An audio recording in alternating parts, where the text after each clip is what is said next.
that's classy, right? That's a classy thing to do. And I'm a big one for being classy around that stuff. Yep. Even though I say the word bullshit. Well, I always say that the best revenge is success. How do you deal with this backstabbing, this fighting, this office politics, this bureaucracy?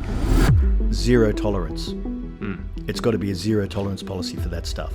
Never argue with an idiot because they'll drag you down to their level and beat you with experience. Kathy Mazzarella, the CEO of Graybar, which is a Fortune 500 company in the United States. I'm pretty sure this was her story, but she gave me an example of how before she became CEO, she worked at this company for, I think, the majority of her life, and there was an executive role that opened up, and it was up to her and somebody else, and she thought she was going to get this position, and they ultimately ended up giving it to somebody else. And I think she told me the story of how she called her dad, and she was telling her dad, she doesn't want to be here anymore. She's frustrated, she's angry, she's upset. And her dad basically gave her this bit of advice that said, you should call up that person who got that promotion, tell them congratulations, and ask them if there's anything that you can do to help and that you are there to support them. And so Kathy kind of brought the ego inside, didn't let it get the best of her, and that's exactly what she did. And what ended up happening is that she later became the CEO of the entire organization, and this person was now the one who was helping her and assisting her. And I love that story because I think in a lot of organizations, it's very easy to say, I can't be here anymore, I quit, I hate you, I hope you fail. But having that bit of, and not letting the ego get the best of you ultimately ended up allowing her to become CEO of a Fortune 500 company. Oh, absolutely. And that's a great lesson.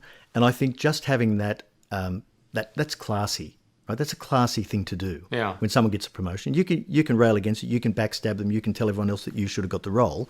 But to actually be able to say, I can say, okay, you did really well. I'm really glad you've got this role. Congratulations.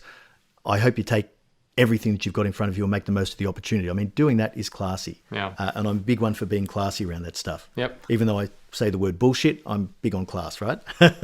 Hey, really quick, sorry to interrupt you, but did you know that 96% of the people who watch videos on this channel are not subscribed?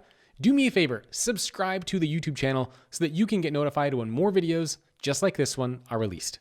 And now, let's get back to the content. How do you deal with this? Because, again, this is common, I think, in a lot of organizations. There can be this backstabbing, this fighting, this office politics, this bureaucracy. So as a leader, how do you deal with that if you see your employees doing it to each other? And similarly, if you're a leader and somebody's doing this to you, or even an individual contributor, and somebody's doing this to you, how should you respond?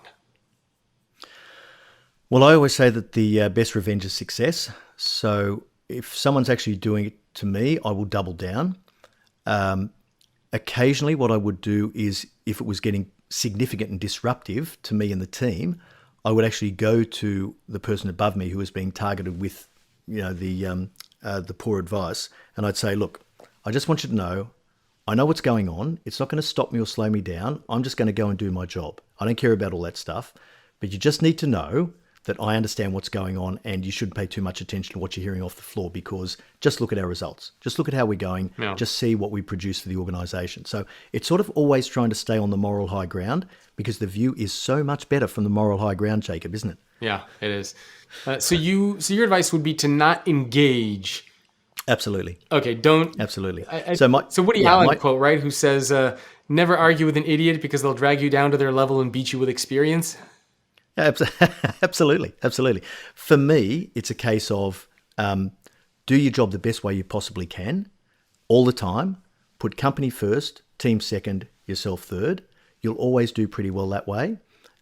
Don't play politics, but understand politics, because it can bring you down. Yeah. So in order for you to be free to do your role the best you possibly can, you've got to be aware of what's going on around you. Just see what's going on and sense it. And if you do need to intervene at some point just to get the wolves away, do it. And what if you're a leader and you're seeing this happen amongst your team, your employees? How do you put a stop to it? Zero tolerance. It's got to be a zero tolerance policy for that stuff. And normally what happens, I think, we're all susceptible to fawning and flattery. Yeah. So when we have one of our people who comes to us and they're telling us how smart we are, what a great job we're doing, how strategically brilliant we are, and all that sort of stuff, that can be quite seductive. Yeah. And so just being aware of that, and as you said before, putting the ego in check, being aware of that and making sure that if anyone talks about someone else to you, that you nip that in the bud. You can't let that go on and fester. As soon as you listen to a conversation like that, rather than saying, you need to go back out and sort that out yourself. Don't come in here and talk to me about, Marty, you've got to, we're talking about you and me here, right? You want to talk about someone else, you bring them in with you, or you sort it out outside this room. So you've really got to have that zero tolerance policy for it. And when you see people below you engaging in it in their teams, you've got to step in.